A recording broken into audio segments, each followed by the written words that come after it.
Hello, hello. This is take 2. Apologies if you were on that previous one, but I had a frozen screen, so I thought I'd better start again.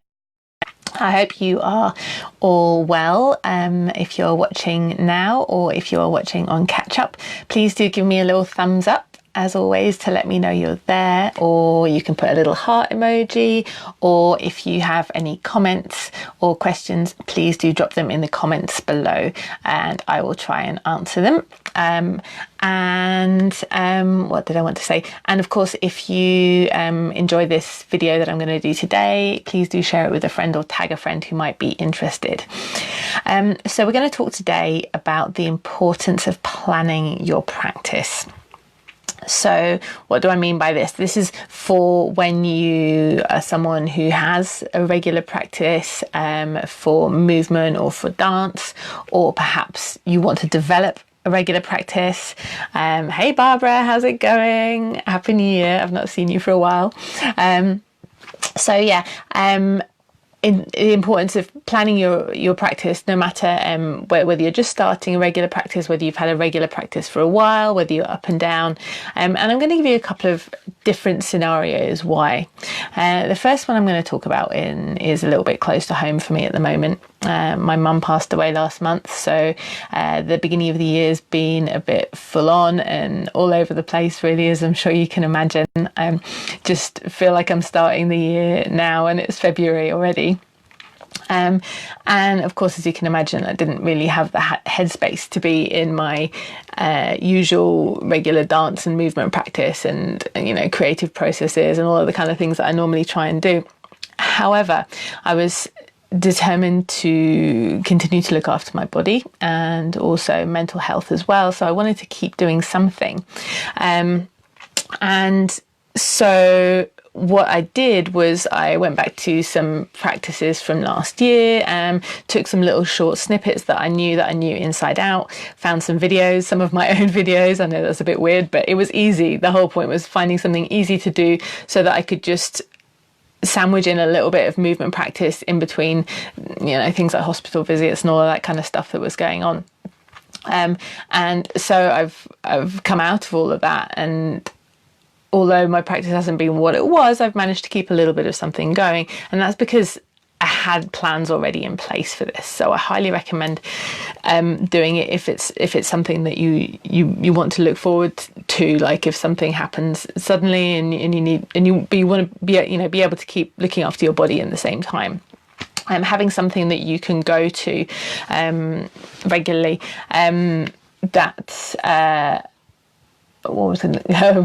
Michelle's, hi Michelle, how are you doing? I'm doing fine, thank you for asking, hon. So something that you can go to if something happens, and it doesn't have to be like a traumatic thing. It might just be that work suddenly got really busy. That happens to so many of us who have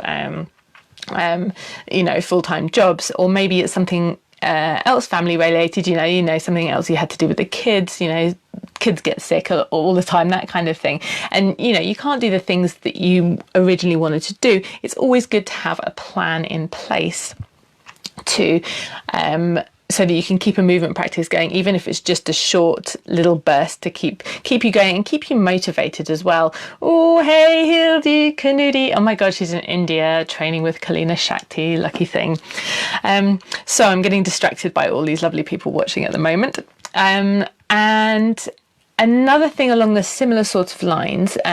So I've just spoken about planning in case there's something unexpected coming up, but also planning in case you're going to be busy. So this one's really important, and again, this one kind of applies to people who maybe have busy jobs or anything that might mean that you're going to be a little bit more busy than usual. Highly recommend scheduling that practice in and just making sure that it's in your calendar, because that means going to do it, right? If it's not there, you can tend to put it off. You might think, oh, I'll do it later.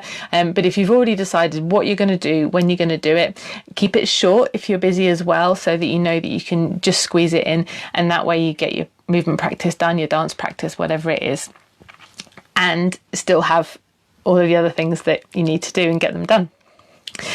So another reason for planning your practice out is a little bit different. So we've spoken about planning practice for being busy, making sure that you get it fit in your busy schedule, making sure that you have a practice plan in case something comes up and you have to change your plan.